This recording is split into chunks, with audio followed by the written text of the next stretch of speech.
لیکن میں نے جواب دینے کے بجائے ٹیبل پہ رکھا گلدان اٹھا کے زمین پہ دے مارا، پھر اپنا پرس اٹھا کے پھینکا اور پھر ایک ایک کر کے سامنے آنے والی ہر چیز کو توڑ دیا۔ اماں خاموشی سے بیٹھی مجھے دیکھتی رہی۔ جب میرا بس نہ چلا تو میں اپنے بال نوچتے ہوئے صوفے پہ بیٹھ گئی۔ رابعہ، یہ سب کیا کر رہی ہو؟ فہد کیسا ہے اب؟ اماں نے آہستگی سے کہا تو میں نے ناراضگی اور غصے سے اماں کو دیکھا۔ پلیز اماں، اس کا نام نہ لیں، اس کی وجہ سے بہت تماشا لگ چکا ہے۔ میری عزت پہ جو داغ لگا ہے وہ دھونے سے بھی نہیں جائے گا۔ سارا محلہ مجھے گندی نظروں سے دیکھ رہا ہے۔ اور نورین، لگتا ہی نہیں ہے کہ وہ میری سہیلی ہے۔ کیسے کیسے الزام نہیں لگائے اس نے مجھ پہ۔ میں بری طرح رونے لگی۔ نورین کے لفظوں نے واقعی مجھے چوٹ پہنچائی تھی۔ ایک ہی تو سہیلی تھی، اس نے بھی میرا اعتبار نہیں کیا۔ اماں، شاید میری ہی غلطی ہے۔ میں نے ہی ایک نامحرم لڑکے کو چھوٹا بھائی مانا، اسے اپنے گھر میں آنے کی اجازت دی، اس سے دوستی رکھی۔ اگر ایسا نہ کرتی تو آج یہ رسوائی میرا مقدر نہ بنتی۔ آج کے بعد فہد اس گھر میں نہیں آئے گا، اس کے لیے اس گھر کے دروازے ہمیشہ کے لیے بند ہیں۔ اپنا پرس اٹھاتے میں کھڑی ہوئی تو اماں نے نظر بھر کے مجھے دیکھا اور بولی کہ جو ایک بار تمہارے لیے خودکشی کر سکتا ہے، کیا وہ دوبارہ نہیں کر سکتا؟ تم سب کچھ اللہ پہ چھوڑ دو۔ اگر تمہارے نصیب میں فہد لکھا ہے تو وہی تمہارا مقدر بنے گا۔ اماں کی بات پر میں حیران رہ گئی۔ اماں، کیا ہو گیا آپ کو؟ بچہ ہے وہ، اس سے شادی کروں گی کیا میں؟ اور خالہ آگ لگا دیں گی وہ دھرتی کو، لیکن مجھے اپنی بہو نہیں بنائیں گی۔ میری بات پہ اماں نے گہرا سانس بھرا، کہنے لگی خالہ کی بات تم چھوڑ دو، فہد کی ضد کا تمہیں علم ہے نا، اگر ایک بار کسی بات پہ اٹک جائے تو اپنی بات منوا کے دم لیتا ہے، اور پھر اپنی ماں کا تو وہ بہت ہی لاڈلا ہے۔ میری مانو تو تم اس کی محبت کو قبول کر لو، اپنے گھر والوں کو وہ خود منا لے گا۔ رہی بات میری، تو تمہیں یہی فکر ہے نا کہ تمہاری شادی کے بعد میرا کیا ہوگا؟ فہد نے وعدہ کیا ہے کہ وہ میرا خیال رکھے گا، میرا خرچہ اٹھائے گا، تمہیں نوکری کرنے کی ضرورت بھی نہیں رہے گی، اور اب تو میں بھی یہی چاہتی ہوں کہ تمہارا بھی گھر بس جائے۔ آخر کب تک تم یوں ہی نوکری کر کے اپنی زندگی برباد کرتی رہو گی؟ اماں نے دھیمے سے اپنی بات مکمل کی تو میری آنکھیں پھیل گئیں۔ وہ مجھے فہد سے شادی کرنے کا مشورہ دے رہی تھیں۔ فہد میں بھلے ہی کوئی برائی نہیں تھی، لیکن وہ بہت کم عمر تھا، مجھ سے چھوٹا تھا، یہ ایک بے جوڑ رشتہ تھا، یہ معاشرہ اسے کبھی قبول نہ کرتا۔ میں بنا کچھ کہے اپنے کمرے میں چلی گئی۔ اس کے بعد میں نے نہ اپنا فون آن کیا، نہ ہی کسی سے بات کی، بس سارا دن یوں ہی روتے روتے گزار دیا۔ پھر رات 10 بجے کے قریب مجھے اپنے کمرے کے دروازے پہ دستک کا احساس ہوا۔ اماں کا خیال کرتے ہوئے میں نے دروازہ کھولا، لیکن سامنے فہد کو کھڑے دیکھ کر میرے ہوش اڑے تھے۔ تم یہاں کیا کر رہے ہو؟ میں نے حیرت سے اسے دیکھا تھا، جبکہ اس کی آنکھوں میں صرف اور صرف ناراضگی کا عنصر تھا۔ جب آپ نہیں آئیں گی تو مجھے ہی آنا پڑے گا نا۔ ہسپتال سے چھٹی ہو گئی تھی میری دوپہر کو، میں گھر آ گیا تھا، انتظار کرتا رہا کہ آپ آئیں گی مجھ سے ملنے کے لیے، فون کریں گی مجھے، لیکن آپ تو یہاں منہ لپیٹ کے پڑی ہیں۔ ناراضگی سے کہتا ہوا وہ کمرے کے اندر داخل ہو گیا۔ چکر آ رہے ہیں مجھے، بیٹھنے کا نہیں کہیں گی؟ بستر پہ بیٹھتے ہوئے اس نے میری طرف مسکراہٹ اچھالی اور میں غصے سے اسے دیکھنے لگی۔ کیا لگتا ہے تمہیں خالہ مجھے گھر میں گھسنے دیں گی؟ تمہیں پتہ ہے تمہاری وجہ سے میری اور نورین کی دوستی خراب ہو گئی۔ اسے لگتا ہے میں اس سے حسد کرنے لگی ہوں، جلتی ہوں میں اس کی شادی شدہ زندگی سے، اسی لیے میں نے تم پہ ڈورے ڈالے ہیں تاکہ میری بھی شادی ہو جائے۔ محلے والوں نے مجھے کن نظروں سے دیکھا ہے تمہیں احساس ہے فہد؟ تمہارے بچپنے نے میری زندگی خراب کر دی ہے۔ میں اس کے پاس بیٹھتے ہوئے رونے لگی تو اس نے میرا ہاتھ پکڑ لیا۔ اماں کو میں منا لوں گا، اور نورین اپنے گھر کی ہو چکی ہے، اس کے بارے میں آپ نہ سوچیں۔ ہاں بس ایک بار ہاں کہہ دیں، پھر دیکھیں میں ان سب دنیا والوں کی زبانوں پہ تالا لگا دوں گا، دھوم دھام سے بارات لاؤں گا۔ فہد امید کے دیے لیے آنکھوں میں میری طرف دیکھ رہا تھا اور میں اسے بے یقینی سے، فہد 12 سال چھوٹے ہو تم مجھ سے، اس بے جوڑ شادی کا کیا انجام ہوگا شاید تمہیں احساس ہی نہیں ہے۔ یہ کوئی پہلا اور آخری بے جوڑ رشتہ تو نہیں ہوگا نا رابی؟ میں وعدہ کرتا ہوں میں نبھاؤں گا۔ وہ میرے قدموں میں بیٹھتے ہوئے میری ہاں کا منتظر تھا۔ اس کے ہاتھوں پہ بنی پٹیاں، آنکھوں کے نیچے پھیلی زردی اور آنکھوں کے سوال مجھے بے چین کرنے لگے۔ اگر میں ہاں کہہ دوں تو کیا سچ میں سب کچھ ٹھیک ہو جائے گا؟ میں نے اس کی آنکھوں میں جھانکا تو اس نے جھٹ ہاں میں سر ہلا دیا۔ بالکل ٹھیک ہو جائے گا۔ اس کے لہجے کی پختگی نے مجھے ہاں کہنے پہ مجبور کر دیا۔ ٹھیک ہے، لیکن پہلے ڈگری مکمل کرو، پھر شادی کروں گی۔ آنسو پہنچتے میرے چہرے پہ مسکراہٹ آئی تو وہ خوشی سے بچوں کی طرح ناچنے لگا۔ پھر اچانک ہی میرے سینے سے لگتے میرے گالوں کو چوم لیا۔ آئی لو یو رابی، میں ہمیشہ آپ کو خوش رکھوں گا۔ میں جا رہا ہوں اماں سے بات کرنے۔ وہ جتنی تیزی سے آیا تھا اتنی تیزی سے ہی باہر کو لپکا۔ رکو فہد، سوچ سمجھ کے بات کرنا، خالہ نہیں مانیں گی، میں نے پیچھے سے آواز لگائی۔ ارے آپ فکر نہ کریں، اماں کو میں دیکھ لوں گا، وہ زور سے جواب دیتا واپس چھت کے راستے اپنے گھر چلا گیا، اور میرے چہرے پہ مسکراہٹ بکھر گئی۔ میں بھی چاہتی تھی کہ میری زندگی میں کوئی شخص شامل ہو جو مجھے چاہے، مجھ سے محبت کرے، جس کے کاندھے پہ سر رکھ کے میں اپنی ساری ذمہ داریوں سے آزاد ہو جاؤں، جو میرے دکھوں میں، میری تکلیفوں کو، میری تنہائیوں کو سمیٹ لے۔ لیکن آج تک کبھی میری زندگی میں ایسا کوئی مرد نہیں آیا تھا، اور اب جا کے مجھے لگ رہا تھا کہ فہد واقعی میری تکلیفوں کو مٹا سکتا ہے، کیونکہ اس کی خوشی دیکھ کر مجھے خوشی ملتی تھی، اس کی تکلیف پہ مجھے تکلیف کا احساس ہوتا تھا۔ فہد کے جانے کے بعد میں مستقبل کے خواب سے جانے لگی، اس خوف کو بھلا کر کہ اگر خالہ نے انکار کیا تو کیا ہوگا۔ اگلی دوپہر ہمارے گھر میں ایک طوفان کھڑا تھا۔ خالہ نے دروازے پہ کھڑے ہو کے میری ذات پہ وہ کیچڑ اچھالا جو میری برداشت سے باہر تھا۔ محلے کی عورتیں بھی جمع ہو چکی تھیں، کوئی مجھے برا کہہ رہا تھا، کوئی بد کردار، کوئی جادوگرنی، اور میں اور میری ماں خاموشی سے سب کچھ سن رہے تھے۔ اتنے میں فہد چلا آیا۔ اس نے اپنی ماں کو یہ سب کچھ کہتے سنا تو وہ اپنی ماں سے ہی بدظن ہو گیا۔ اس نے محلے والوں کا بھی لحاظ نہ کیا اور دو بدو اپنی ماں سے جھگڑا کرنے لگا۔ اماں، اگر آپ نے رابی کو ایک لفظ بھی کہا تو میرا اور آپ کا کوئی تعلق نہیں رہے گا۔ آخری بات کہتے اس نے میری طرف دیکھا تھا اور میں سہم کے رہ گئی تھی۔ خالہ بھی غصے کی انتہاؤں پہ تھی۔ خاموش ہونے کے بجائے خالہ نے صاف صاف کہہ دیا کہ وہ مجھے بہو کے طور پہ کبھی قبول نہیں کریں گی، اور اسی وقت فہد نے گھر چھوڑنے کا اعلان کر دیا۔ میں اسے روکنا چاہتی تھی، لیکن میرے لاکھ سمجھانے کے باوجود بھی اس پہ کہاں اثر ہونا تھا۔ وہ اپنے گھر گیا، کچھ ضروری سامان اٹھا کے میرے دروازے پہ آ گیا، کہنے لگا مجھے جگہ دیں گی یا پھر میں کسی ہاسٹل میں چلا جاؤں، قاضی کا بندوبست کر کے لوٹوں گا، اور اب ڈگری پوری ہونے سے پہلے آپ سے شادی کروں گا۔ مجھے سمجھ نہیں آ رہا تھا کہ میں کیا کروں کیا نہیں، اور پھر اماں نے اسے ہمارے گھر میں رہنے کی اجازت دے دی۔ میں نے اماں کو بھی منع کرنا چاہا کہ پہلے ہی بہت زیادہ بدنامی ہو چکی ہے، لیکن اماں کو دنیا والوں کی کوئی پرواہ ہی نہیں تھی۔ وہ چاہتی تھی کہ میری اور فہد کی شادی ہو جائے، اس لیے فہد کو اوپر والا کمرہ اماں نے رہنے کے لیے دے دیا۔ خالہ نے اس بات پہ بھی بہت شور مچایا، لیکن اب اماں نے خالہ کی طرف سے اپنے کان بند کر لیے تھے، اور مجھے بھی یہی مشورہ دیا تھا کہ مجھے خالہ کی کوئی بات نہیں سننی۔ شام کے وقت فہد کچھ گواہ اور قاضی لے کے چلا آیا اور نکاح کا عمل شروع ہو گیا۔ میں سادہ سی دلہن بنی بیٹھی تھی، دل سوکھے پتے کی طرح کانپ رہا تھا۔ سمجھ میں نہیں آ رہا تھا کہ جو میں کرنے جا رہی ہوں وہ صحیح ہے یا غلط، لیکن فہد کے چہرے پہ بہت خوشی تھی۔ نکاح کا عمل مکمل ہوا، میں اور فہد ایک جائز رشتے میں بندھ گئے۔ قاضی صاحب اور گواہان کے جاتے ہی خالہ دوڑی چلی آئیں، کیونکہ انہیں خبر مل گئی تھی کہ فہد نے مجھ سے نکاح کر لیا ہے۔ کتنی ہی دیر وہ فہد سے جھگڑا کرتی رہیں، لیکن فہد کے کان پہ جوں تک نہ رینگی۔ اور پھر خالہ نے میری طرف دیکھا، مجھے کہنے لگی مجھے تم بہو کے طور پہ قبول ہو، چلو ہمارے گھر۔ اپنی ماں کی بات سن کے فہد خوشی سے اچھل پڑا، لیکن میں حیرت سے خالہ کو دیکھ رہی تھی۔ ان کے یہ بدلتے ہوئے رنگ مجھے ہرگز بھی مناسب نہیں لگ رہے تھے۔ ضرور کوئی نہ کوئی بات تھی۔ اس سے پہلے کہ میں کچھ کہتی، فہد نے میرا ہاتھ پکڑ لیا، کہنے لگا دیکھا میں نے کہا تھا نا، اماں ہم سے بہت محبت کرتی ہیں، وہ مان جائیں گی، چلو اب جلدی سے میرے گھر چلو۔ فہد کے کہنے پہ میں اپنا تھوڑا بہت سامان لے کے خالہ کے گھر میں داخل ہوئی تو سامنے نورین کھڑی تھی۔ نفرت بھری نظروں سے مجھے دیکھتے ہوئے اس نے رخ پھیر لیا۔ سعد بھائی اور ان کی بیوی اپنے کمرے میں چلے گئے تھے اور فہد مجھے لے کر اپنے کمرے میں چلا آیا تھا۔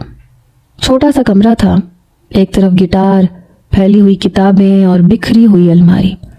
کچھ شرمندہ ہوتے ہوئے کہنے لگا رابعہ آپ اپنا سامان یہاں رکھ لیں، صبح میں سب کچھ سیٹ کر دوں گا۔ میں نے حیرت سے اسے دیکھا۔ میں نے کہا صبح تک مجھے ہرگز بھی سکون نہیں آئے گا، مجھے یہ سب کچھ برداشت نہیں ہوگا، اس لیے میں ابھی ٹھیک کرتی ہوں۔ پھر میں نے 2 گھنٹے لگا کے فہد کے کمرے کو اپنے حساب سے سیٹ کر دیا، وہ بھی میرے ساتھ لگا ہوا تھا۔ 2 گھنٹے بعد جب سب کچھ میرے حساب سے جگہ پہ پہنچ گیا اور میں تھکی ہاری بستر پہ بیٹھی تو مجھے احساس ہوا کہ میری شادی ہو چکی ہے۔ فہد اب میرا دوست نہیں ہے بلکہ میرا شوہر ہے۔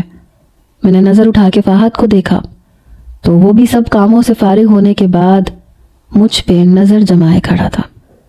میری نظروں کو محسوس کرتے وہ میرے قریب آیا، میرے سامنے بیٹھتے ہوئے میرے ہاتھ پکڑ لیے۔ آج ہماری سہاگ رات ہے، بہت نرمی سے کہتے اس نے میرے ہاتھوں کو اپنے لبوں سے لگایا تھا اور میرے تن من میں کرنٹ سا دوڑا تھا۔ جھجکتے ہوئے میں نے اپنے ہاتھ اس کے ہاتھ سے چھڑوائے تھے۔ یہ سب کچھ جس طرح سے ہوا ہے میں ابھی تک قبول نہیں کر پا رہی ہوں۔ اتنی جلدی اتنا کچھ بدل گیا ہے کہ سمجھ نہیں آ رہا کہ جو کچھ ہوا ہے وہ صحیح ہے یا غلط۔ خالہ نے بہت مجبوری میں مجھے بہو کے طور پہ قبول کیا ہے اور وہ میرا چہرہ بھی نہیں دیکھنا چاہتی۔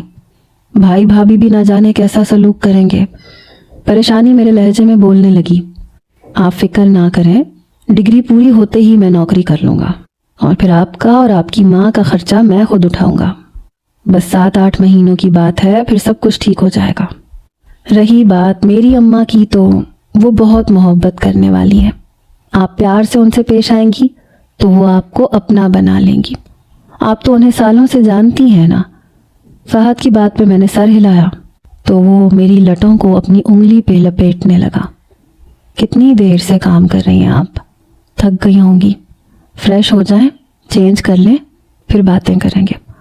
اس نے مسکراتے ہوئے میرے ہاتھ کو آزاد کیا تو میں اٹھ کے کھڑی ہوئی، اپنا سامان چیک کیا تو سر پکڑ لیا۔ اماں نے ہر بھاری جوڑا مجھے باندھ کے دے دیا تھا لیکن کوئی بھی ہلکا جوڑا نہیں تھا۔ اب بھلا سونے کے لیے میں کیا پہنتی؟ میں یوں ہی اپنے کپڑوں کو ٹٹول رہی تھی کہ فہد میرے پاس آ گیا۔ کیا ہوا؟ کوئی پرابلم ہے رابی؟ میں نے پریشانی سے فہد کو دیکھا۔ اماں نے نئی دلہنوں کی طرح بھاری بھاری جوڑے رکھ کے دے دیے ہیں، کوئی ہلکا جوڑا نہیں ہے۔ اب میں کیا پہن کے سوؤں گی؟ میں چھت کے راستے سے گھر جا کے اپنے کپڑے لے کے آؤں کیا؟ میں نے فہد سے پوچھا تو وہ مسکرا دیا۔ نہیں رابی، اس کی کوئی ضرورت نہیں۔ اس نے جلدی سے اپنی ایک شرٹ نکال کے میرے حوالے کی اور ساتھ میں ایک ٹراؤزر بھی۔ آپ یہ پہن کے سکون سے سو سکتی ہیں۔ میں نے حیرت سے اس کے کپڑے دیکھے اور مسکرا کے شاور لینے پہنچ گئی۔ شاور لے کے میں نے فہد کے کپڑے پہنے تو ایک عجیب سے احساس نے مجھے گھیر لیا۔ واش روم میں لگے چھوٹے سے آئینے میں میں نے خود کو دیکھا، اپنے بازو سینے پہ لپیٹ کر فہد کے وجود کو محسوس کرنے کی کوشش کی۔ اس ٹی شرٹ میں سے میں فہد کی خوشبو کو محسوس کر سکتی تھی۔ سب کچھ بدل گیا تھا۔ میں فہد کی بیوی تھی، باہر وہ میرا منتظر تھا اور یہی بات میرے چہرے کو گلنار کر رہی تھی۔ گیلے بال سمیٹ کر میں باتھ روم سے باہر نکلی تو وہ میرا منتظر تھا۔ اس نے ایک گہری نگاہ مجھ پہ ڈالی، پھر میرے قریب چلا آیا۔ میں نے بالوں کا جوڑا لپیٹا تھا جو اس نے بہت تیزی سے کھول کر میرے بال بکھیر دیے۔ گیلے بال کیوں لپیٹ لیے؟ بیمار ہو جائیں گی آپ۔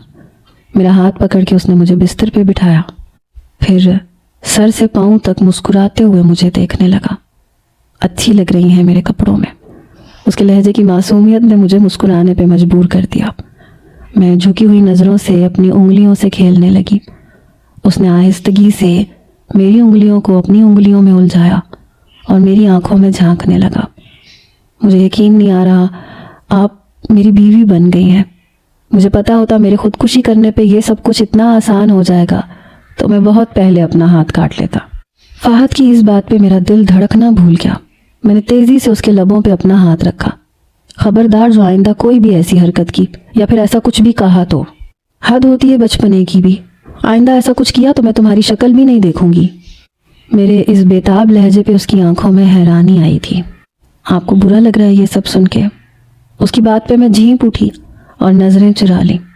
کیا بتاتی اسے کہ اللہ نے ہم عورتوں کا دل ایسا ہی بنایا ہے، نکاح جیسے رشتے میں جڑتی ہیں تو پھر پوری طرح اس تعلق کو آخری سانس تک نبھانے کی کوشش کرتی ہے۔ میں بھی نکاح کے بعد سے اپنے آپ کو فہد کے ساتھ بہت زیادہ اٹیچ محسوس کر رہی تھی۔ اس کی خودکشی کے بعد دل تو پہلے ہی اس کی جانب مائل ہونے لگا تھا، اور اب تو روح تک اس نام سے جڑ گئی تھی۔ میری خاموشی کو محسوس کرتے اس نے میرے گیلے بالوں کو چھیڑا تھا۔ میڈیسن لی تھی فہد؟ میں نے بات بدلنے کی کوشش کی۔ جی لے لی تھی۔ وہ بہت ادب اور تمیز سے مجھ سے بات کرتا تھا۔ چلو پھر سونے کے لیے لیٹ جاؤ، تم تھک گئے ہو گئے، ویسے بھی ڈاکٹر نے فی الحال آرام کا کہا ہے۔ میں نے بستر سیٹ کرتے ہوئے اسے لیٹنے کے لیے جگہ دی تو میرا ہاتھ پکڑ کے اس نے مجھے بھی اپنے ساتھ ہی کھینچ لیا۔ گیلے بال لیے میں اسی کے تکیے پہ گر چکی تھی۔ اس کی سانسیں میرے چہرے پہ تھیں اور میری نگاہیں اس کے سینے پہ۔ دل چاہ رہا تھا خود کو اس کے سینے میں سما کے اپنی ہر تکلیف، ہر دکھ کو اپنی ذات سے باہر نکال دوں، مگر وہ دوائیوں کے زیر اثر تھا، تھکا ہوا تھا اور میں اسے پریشان نہیں کرنا چاہتی تھی۔ سردی کا احساس بڑھنے لگا تو اس نے اپنے اور میرے وجود کو کمبل سے ڈھانک لیا۔ ہاتھ بڑھا کے سائیڈ لیمپ کو آف کرتے اپنا بازو میری کمر کے گرد حائل کر دیا۔ اس کی سانسوں کو محسوس کرتے میں نے اپنا آپ اس کے سپرد کر دیا تھا اور اپنی آنکھیں بند کر لی تھی۔ فہد کی محبتوں نے میرے ادھورے وجود کو مکمل کر کے میری تشنگی کو مٹا دیا تھا۔ ہم دونوں ہی تھکن سے چور تھے، اس لیے کچھ ہی دیر بعد نیند کی وادی میں اتر کر اگلی صبح 11 بجے کے قریب میری آنکھ کھلی تو گھڑی دیکھ کے میں چونک اٹھی۔ فہد تو ابھی تک سو رہا تھا، لیکن میں نے تیزی سے اپنا لباس تبدیل کیا اور کمرے سے باہر نکلی تو مجھے زندگی کی حقیقت سمجھ میں آنے لگی۔ خالہ نے مجھ سے کوئی بات نہیں کی تھی۔ نورین اپنے گھر جا چکی تھی اور سعد بھائی دفتر۔ ان کی بیوی رمشا بھابی باورچی خانے میں تھی۔ مجھے بے انتہا بھوک لگ رہی تھی، اس لیے میں نے باورچی خانے کا رخ کیا، لیکن رمشا بھابی نے مجھے منہ تک نہیں لگایا۔ سمجھ نہیں آ رہی تھی کہ ان سے ناشتہ مانگوں یا پھر خود بناؤں۔ جھجکتے ہوئے میں نے کہا کہ بھابی بھوک لگ رہی ہے، تو انہوں نے کھا جانے والی نظروں سے مجھے دیکھا اور کہنے لگی اس گھر میں ناشتہ صرف 10 بجے سے پہلے پہلے ہوتا ہے، اب دوپہر 1 بجے لنچ بنے گا۔ ان کے لہجے میں ایک آگ تھی۔ شرمندگی سے میں باورچی خانے سے باہر نکلی تو خالہ نے تیز نظروں سے مجھے گھورا۔ کہنے لگی یہ کوئی طریقہ ہے رابعہ؟ وقت دیکھا ہے تم نے؟ ہمارے گھر کے کچھ طور طریقے ہیں، ہم خاندانی لوگ ہیں۔ کل سے صبح 8 بجے اٹھ کے باورچی خانے کا رخ کرنا اور رمشا کے ساتھ مل کے ناشتہ تیار کروانا۔ فی الحال جھاڑو پونچھا کرو، کھانا رمشا بنا رہی ہے۔ خالہ نے جھاڑو کی طرف اشارہ کرتے ہوئے ہاتھ جھاڑے اور خود اپنے کمرے میں چلی گئی۔ مجبوراً میں نے خاموشی سے جھاڑو اٹھایا، سارے گھر کی صفائی کرنے لگی۔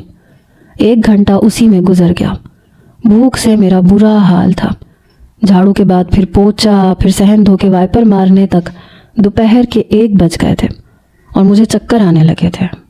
فہد ابھی تک جاگا نہیں تھا۔ میں نے گھڑی پہ نظر ڈالی تو فہد کو اٹھانے کے لیے کمرے میں چلی گئی۔ میرے 1000 آوازیں دینے کے بعد وہ نیند میں بڑی مشکل سے جاگا اور پھر ناراضگی سے کہنے لگا اتنی جلدی کیوں اٹھا دیا مجھے بھی اور سونا ہے۔ میری آنکھوں میں آنسو آ گئے، اتنی زیادہ بھوک مجھ سے برداشت نہیں ہو رہی تھی۔ فہد پلیز اٹھو، مجھے بہت بھوک لگ رہی ہے، ناشتہ بھی نہیں کیا اور اب صفائی کر کے بھی میں تھک چکی ہوں۔ کوئی بات نہیں نا رابی، اب لنچ کر لیں گے، میں 4 بجے سے پہلے نہیں اٹھوں گا۔ وہ دوبارہ کروٹ بدل کے سو گیا اور میں حیرت سے اسے دیکھتی رہ گئی۔ منہ ہاتھ دھو کے کمرے سے باہر نکلی تو بھابی لنچ تیار کر چکی تھی۔ ان کے ساتھ مل کے میں نے ٹیبل پہ کھانا لگایا، لیکن جیسے ہی کھانا کھانے بیٹھی تو خالہ نے بڑی غور سے مجھے دیکھا۔ کہنے لگی رابعہ نوکری کے ساتھ ساتھ تمہیں گھرداری بھی کرنی ہوگی، رمشا اکیلے کام نہیں کرے گی۔ میں نے خالہ کو دیکھا، میں نے کہا میں نوکری چھوڑ رہی ہوں خالہ۔ میری بات پہ خالہ بری طرح اچھلی۔ کہنے لگی تو پھر تمہارا اور تمہارے شوہر کا خرچہ کون دے گا؟ سعد کب تک تمہارے شوہر کا خرچہ اٹھائے گا؟ جب تک تمہارے شوہر کی ڈگری پوری نہیں ہوتی تمہیں کمانا ہوگا اور اپنا اور اس کا خرچہ خود دینا ہوگا۔ میں جو سالوں سے نوکری کر کر کے تھک چکی تھی، سوچ رہی تھی کہ اب شادی کے بعد نوکری چھوڑ دوں گی، کچھ دن سکون کی سانس لوں گی۔ خالہ نے میرے ارمانوں پہ پانی پھیرا تھا۔ خالہ سے تو میں نے کچھ نہ کہا، لیکن کھانا ختم کر کے اپنے کمرے میں آئی تو فہد نیند سے جاگ چکا تھا۔ میں نے فہد پہ نظر ڈالی، ناراضگی سے کہا فہد تم نے وعدہ کیا تھا کہ شادی کے بعد تم میرا اور اماں کا خرچہ اٹھاؤ گے، لیکن خالہ کہہ رہی ہیں کہ مجھے نوکری کر کے اپنا اور تمہارا خرچہ اٹھانا ہوگا۔